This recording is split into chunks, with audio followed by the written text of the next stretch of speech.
কিন্তু এক সেজদা আল্লাহ নবী সাল্লাল্লাহু আলাইহি সাল্লাম বলেন লা সাজদাতুন ওয়াহিদাতুন খায়রুম মিনাদ দুনিয়া ওয়া মা ফিহা। একটি সেজদা নবীজি বলেছেন, একটি সেজদা উম্মত দুনিয়া এবং দুনিয়ার মধ্যে যা আছে সবকিছুর চাইতে উৎকৃষ্ট।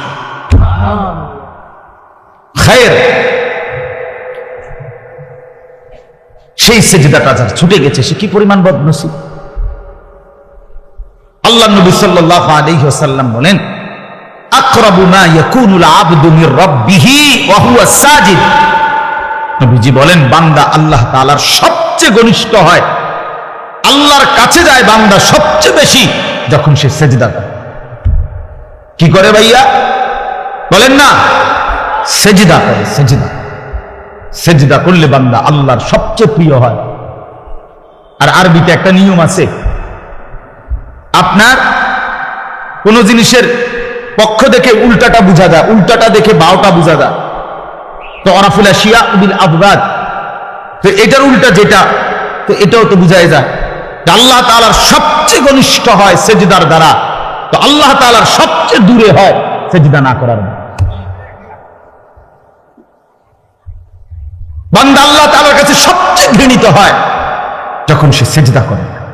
এই জন্য একটি সেজদা, একটি মাত্র সেজদা যার দ্বারা এক রাকাত হয় না, এক রাকাত নামাজ হওয়ার জন্য দুইটা সেজদা লাগে। একটি সেজদা না করার কারণে কিতাবের কোন বর্ণনা আছে, ইমাম কুরতুবী বলছেন ৮০,০০০ বছর ইবলিস আল্লাহর বন্দেগী করছে, তা ৮০,০০০ বছর ইবাদতের পরে গিয়েও একদিন একবার আল্লাহ তাআলার একটা হুকুম সেজদা, একটা সেজদা করে নাই। তো আল্লাহ তাআলা অনন্তকালের জন্য তাকে মরদুদ, মালউন, শয়তান, ইবলিস তারে রাজিম, অভিশপ্ত বানায় দিছে, অভিশপ্ত বানায় দিছে। আরে অপদার্থ সন্তান, এই নওজোয়ান তুই কতগুলো সেজদা দেস নাই, নাফরমান, কত বড় শয়তান, কত বড় শয়তান বেটা তুই, ছোটখাটো শয়তান বেটা, তো ওই শয়তানের থেকে বড় শয়তান বেটা। ওই শয়তান তো একটা সেজদা করেনি।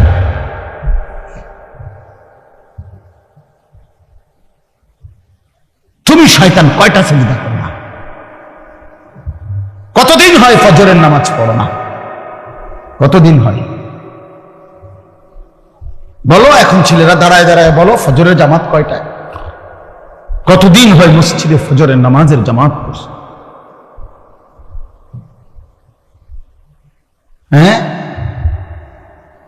রাসূলুল্লাহ সাল্লাল্লাহু আলাইহি ওয়াসাল্লামের স্পষ্ট হাদিস, ফজরের নামাজ মুমিনের নামাজ। ফজর যে পড়ে না, নবীজির স্পষ্ট সিদ্ধান্ত সেটা মুনাফিক, পাক্কা মুনাফিক যে ফজর পড়ে। রাসূল বলছে যে ফজর পড়েন এটা খবিস, খবিসান নফস, খবিস। নবীজি বলছে যে ফজর পড়ে না এটা কাসলান, অলস, অপদার্থ। নবীজি বলছে যে ফজর পড়ে না তার দুই কানে শয়তান মিথ্যা দেয়। বালাশ শাইতান ফি উযুনাইহি, আল্লাহ রাসূল বলছেন সাল্লাল্লাহু আলাইহি ওয়াসাল্লাম যে ফজরের নামাজ পড়ে না তার দুই কানে শয়তান কি করে দেয়? প্রস্রাব করে, পেশাব করে। খবিস, খবিস, নিকৃষ্ট খবিস।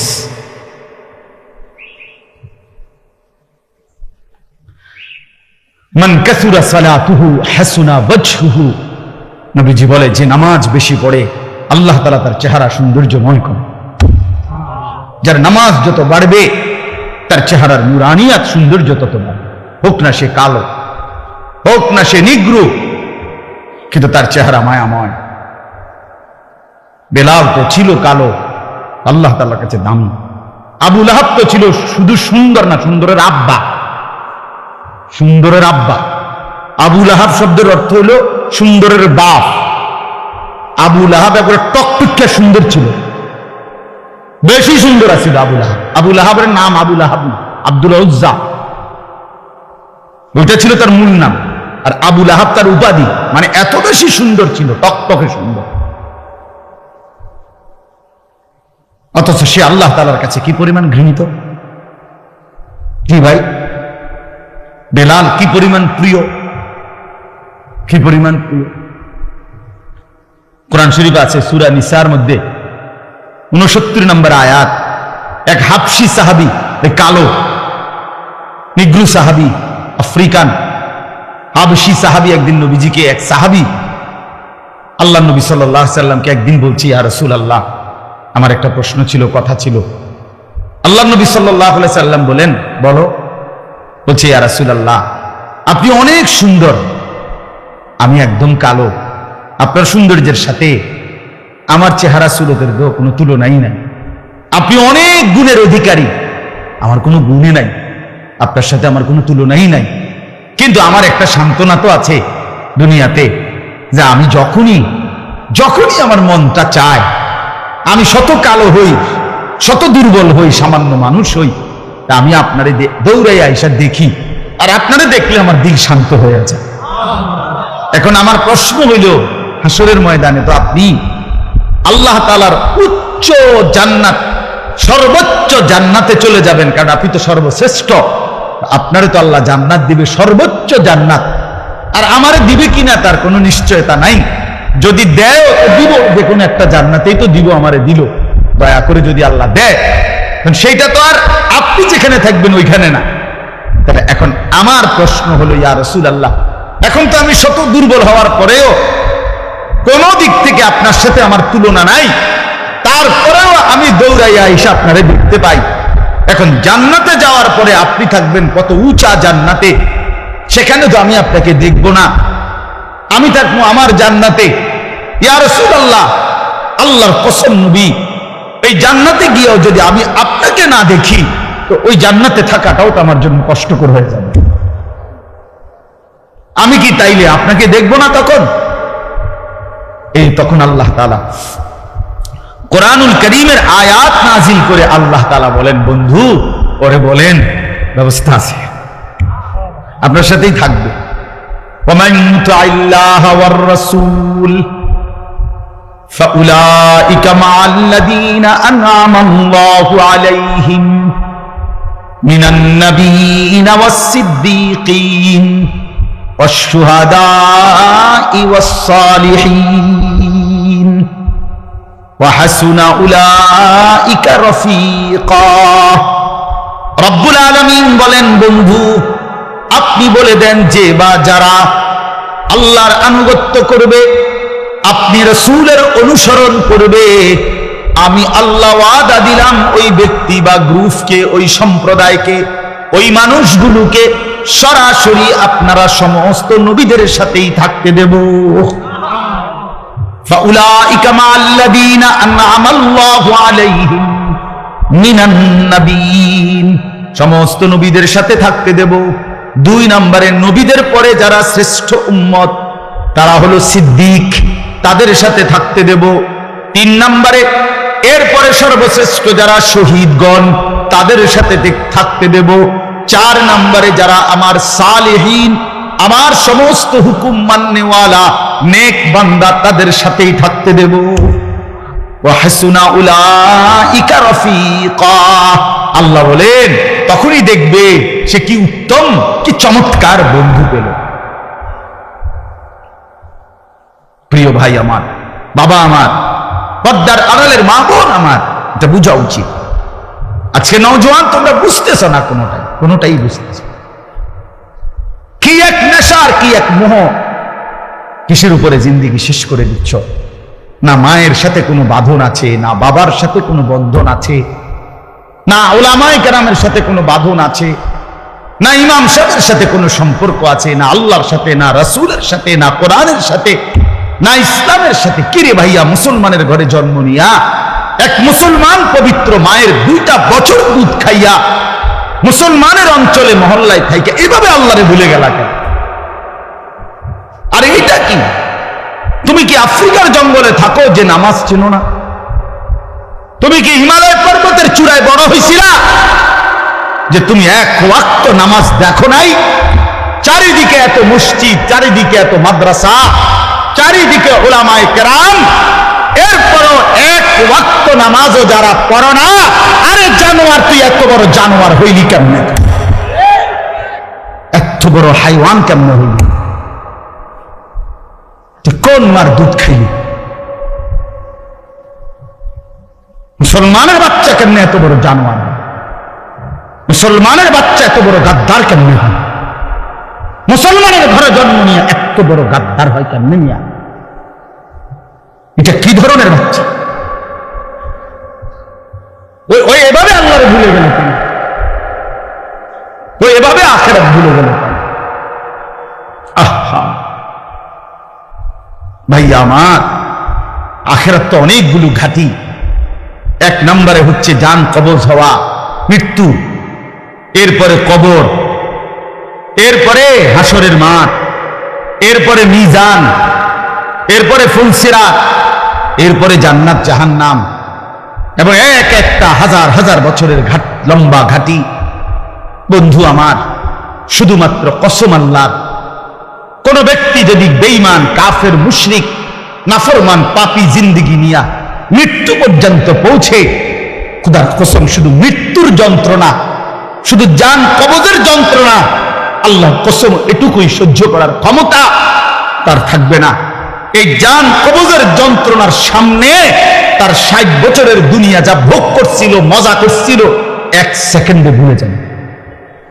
ইমানদার, আমি শুধু এই কথাটাই এখন শুনাইতে চাই। এই তর্জমাটা বললে আমার কথা শেষ। এটাই আমার বক্তব্য। ভাইয়া, কবরে লম্বা সময় থাইকা কি কষ্ট পাইবা বেনামাজি সন্তান, হারাম উপার্জনকারী বাবারা, বেপর্দা মা বোন, সেটা তো লম্বা বিষয়। হাসরের মাঠ কি পরিমাণ লম্বা, মিজানের পাল্লার সময়টা কি পরিমাণ কঠিন হবে, আমল নামাটা যখন বাম হাতে দেয়া হবে তখন কি পরিমাণ চিৎকার করবে। ফুলসিরাত পার হতে 30,000 বছরের রাস্তা, এই অন্ধকারাচ্ছন্ন রাস্তা কিভাবে পার হবে সে তো পরে লম্বা বিষয়। শুধু জান কবজের সময় মৃত্যু, যেটাকে বলে রুহু কবজ হওয়া, মৃত্যুবরণ করা, এই কষ্টটাও তো সহ্য হইবে না। এই কষ্টটা তো সহ্য হবে। কোরআনুল কারীমের মধ্যে 4 জায়গায় আল্লাহ তাআলা মোট মৃত্যুর যন্ত্রণার কথা বলছেন। 1 নাম্বার, ওয়াজাআত সাকরাতুল মাউতি বিল হক যালিকা মা কুনতা মিনহু তাহিদ। রব্বুল আলামিন বলেন, বান্দা শুনে নাও, সত্য সত্যই মৃত্যুর যন্ত্রণা আসবে। সাকরাতুল মাউত বলে এটাকে। মৃত্যুর যন্ত্রণা মানে জান কবজের সময়, রুহু কবজের সময়ের যন্ত্রণা, মৃত্যুর সময়ের যন্ত্রণা। কোরআনুল কারীমের মধ্যে আল্লাহ বলেন, ওয়ালাউ তারা ইযিয যালিমুনা ফী গামারাতিল মাউত। আল্লাহ বলেন, শোনো বান্দা, আল্লাহর নবীকে বলেন, বন্ধু আপনি যদি একটা নজর দেখতেন জালেমের মৃত্যু যন্ত্রণা কতটা ভয়ানক হবে। ইযিয যালিমুনা ফী গামারাতিল মাউত ওয়াল মালাইকাতু বাসিতু আইদিহিম। ফেরেশতারা ওই নাফরমান পাপীকে ডাক দিয়ে বলবে, হাত বাড়িয়ে বলবে ফেরেশতারা, আখরিজু আনফুসাকুম, হে অসৎ আত্মার রূহ, এই নাফরমানের শরীর থেকে বের হও। বের হতে চাইবে না, সারা দেহের মধ্যে নাফরমানের রূহ দৌড়াবে। মালাকুল মউত আজরাইল একটা টান দিয়ে যখন রূহটাকে ছিঁড়ে বের করবে, কলিজা থেকে বের করবে, একটা টানে কণ্ঠনালীর কাছে চলে আসবে। আল্লাহ বলেন, ফালাউলা ইদা বালাগাতিল হুলকুম, কণ্ঠনালীর কাছে যখন রূহটা চলে আসবে, নাফরমান তোর ক্ষমতা থাকলে এবার বাধা দাও না, দাও, বাধা দাও, থামাও করে। এ না তোমার বন্ধু, এ না তোমার বাপ, থামাও, এ তো মরে যাচ্ছে, তারা ধরে রাখো, ধরে রাখো। পারা যাবে তো? কথা বলেন না কেন? আল ইয়াউমা তুজজাউনা আযাবাল হুন। আল্লাহর ফেরেশতারা জান কবজের মুহূর্তে, খোদার কসম আল্লাহ বলছে, জান কবজের সময় বলবে, মনে রাখিস না ফরমান, আজকে তোরে কবরে নিয়া চূড়ান্ত তোরে আযাব শাস্তি ভোগ করাবো। তুই বুঝবি পীড়া কারে হবে। মাস্তানি, মাতবরি, সুদের টাকা, ঘুষের টাকা, বাটপারি, চিটারি, অহংকার, দম্ভ, আয় আয় না ফরমান, তোরে এখন দেখাবো। আল ইয়াউমা তুজজাউন, আজকে দেখাবো আযাব আল হুন, লাঞ্ছনাকর আযাব। আও কবরের প্রথম ঘন্টা, কবরের প্রথম ঘন্টাতেই তুমি বুঝবা আখিরাত কত কঠিন। রাসূলুল্লাহ সাল্লাল্লাহু আলাইহি ওয়াসাল্লাম বলেন, কবরে যেই নাফরমান প্রশ্নের জবাব দিতে পারবে না, তিনটি প্রশ্নের, তো আল্লাহ তাআলা বলবেন কাযাবা আবদি, ফেরেশতা আমার এই নাফরমান বান্দা মিথ্যা বলেছে। ফাআফরিশুহু মিনান নার ওয়ালবাসুহু মিনান নার, আমার নাফরমান বান্দার কবরে জাহান্নামের বিছানা বিছায় দাও, পরে জাহান্নামের পোশাক দিয়ে আবৃত করে দাও। ওয়াফতাহু লাহু বাবান ইলান নার, জাহান্নাম বরাবর তার কবর থেকে দরজা খুলে দাও, কবর খুলে দাও। আল্লাহ নবী সাল্লাল্লাহু আলাইহি ওয়াসাল্লাম বলেন, তখন কবর তারে, ফেরেশতা যখন তাকে রাইখা যাবে, কবর তারে ডান দিকের মাটি বাম দিকে একটা চাপ দিবে, বাম দিকের মাটি ডান দিকে চাপ দিবে। আল্লাহর কসম, নবী বলছে হাত্তা তাখতালিফা আদলাহু, ডান পাশের হাড্ডি এবং এই পাঁজরের হাড্ডিগুলো করকর করে ভাঙ্গা বাম দিকে চলে যাবে, বাম দিকের গুলো ডান দিকে চলে যাবে। ভাইয়া আমার, তুমি তোমার উপরে রহম করো। বাপ আমার, আপনাদেরকে বলি, হারামের টাকা উপার্জন কইরা, সুদের টাকা, কিস্তির টাকা, ঘুষের টাকা, ওজনে কম দেওয়া টাকা, হারাম ব্যবসার টাকা, বাটপারি সিটারির টাকা দিয়া বংশ, ফ্যামিলি, স্ত্রী, সন্তানের জন্য রাখা যায়েন না। ওরা আমনের বরবাদ করবে, আপনি নিজেও বরবাদ হইলেন, ওরারও বরবাদ করবেন। শুধু শুধু শুধু শুধু আপনি মূল্য পৃথিবীতে কামাই রোজগারই থাকবে, আর পৃথিবীতে যেত রোজগার থাকবে আপনার ফুতেই কামাই করতে পারবো। আপনি হালাল ভাবে যে দূর পারেন করে দিয়েছে, বাকিটা আপনার ফুতে করে না পড়লে মরে যাবে, অসুবিধা কি? না খাইয়া যদি কেউ মরে যায়, তাহলে মৃত্যুবরণ করা তো বেজ্জতি, ঠিক না? কথা বলেন না কেন? না না বলেন, বলেন। কেউ মরে যাওয়া এটা কি শরমের কথা নাকি? ভাই বলো, ছেলে বলো। আরে ছি ছি ছি ছি, এটা মরে গেল, কেমন শরমের কথা এটা? এটার কথা হইলো কোনো? তো যে মরলে কিছে, মনে করেন না খাইয়া মরে গেছে, তো মরলে কিছে, মরণ কি শরমের পেছন? তো বাপ দাদা 14 গোষ্ঠী মরছে, তো আমি মরলে শুনি।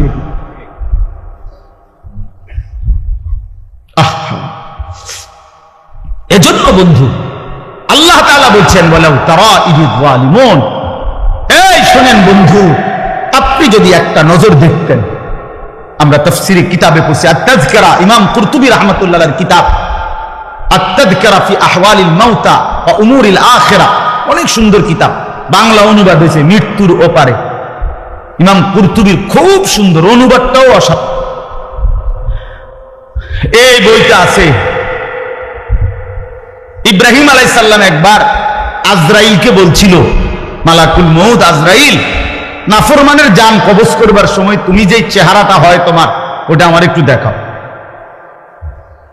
মালাকুল মউত আজরাইল বলছিল, হে আল্লাহর নবী, কসম আপনি এটা দেখতে চাইেন না, আপনি সহ্য করতে পারতেন। ইব্রাহিম আলাইহিস সালাম বললেন, না মা আজরাইল, আমি এটা দেখুমই, তুমি আমারে দেখাও একটা নজর। মালাকুল মউত আজরাইল কোন পাপী ব্যক্তির জান কবজের সময় যে বিভৎস কুৎসিত আকৃতি ধারণ করে, আল্লাহর কসম ওই আকৃতি যখন ধারণ করছেন ইব্রাহিমের সামনে, ইব্রাহিম নবী সাল্লাল্লাহু আলাইহিস সালাম একটা চিৎকার মাইরা বেহুশ হয়ে গেছে। লম্বা সময় পরে যখন হুঁশ আসছে, তো আমি নিজে পড়ছি কিতাবে, আরবি কিতাবে, ইব্রাহিম আলাইহিস সালাম আল্লাহকে বলছে, আল্লাহ আপনার জাতের কসম মাওলা, কোন নাফরমান পাপী তার কবরের আযাব, আখিরাতের আযাব, জাহান্নামের আযাব কিছুই লাগবে না, শুধু মালাকুল মউত আজরাইলের এই বিভৎস দৃশ্যটা দিশে একবার দেখে, তো তার 60 বছরের নাফরমানির শাস্তির জন্য এটাই যথেষ্ট।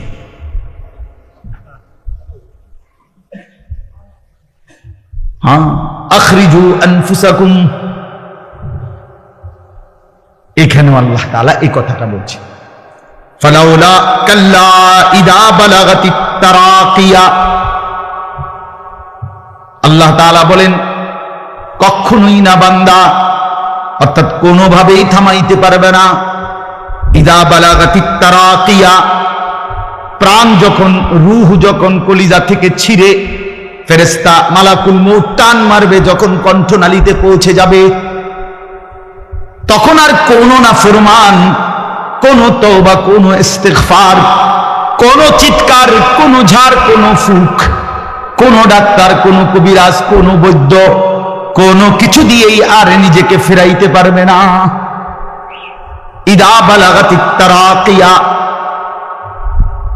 যখন কণ্ঠনালীর মধ্যে ফেরেশতা টান দিয়ে বের করে ফেলবে রূহ, কলিজা থেকে, কলব থেকে রূহকে টেনে ধরবে, যখন কণ্ঠনালীতে চলে আসবে, ওয়াকিলা মান রাক, আশপাশের সকলেই তখন বলবে এই ব্যক্তি যে ছটফট করতেছে তারে এখন কোন কবিরাজ দিয়া ঝাড়াবে। সবাই ডাক্তার, কবিরাজ, বৈদ্য, ওজা খুঁজবে, দেখো না কার কে পরিচিত আছে, ডাকো, আরে বাঁচাইবার চেষ্টা করো। ওয়ান্না আন্নাহুল ফিরাক, আল্লাহ বলে কিন্তু ওই ব্যক্তি ঠিকই বুঝে ফেলেছে আজকে তাকে নিশ্চিত এই পৃথিবী থেকে বিচ্ছিন্ন হতে হবে। আত্মীয় স্বজন তারা যদিও ডাক্তার কবিরাজের জন্য চিল্লাচিল্লি করছে, কিন্তু লোকটা নিজেই বুঝে ফেলবে আন্নাহুল ফিরাক, তাকে এখন এই দুনিয়ার মায়া থেকে বিচ্ছিন্ন হইতেই হবে। কারণ মালাকুল মউত তো রূহটা ছিঁড়া ফেলছে, কলিজা থেকে টান দিয়া ফেলছে, আর তো ফেরত যাবে না, আর তো ফেরত যাবে না। ইন্নাল্লাহা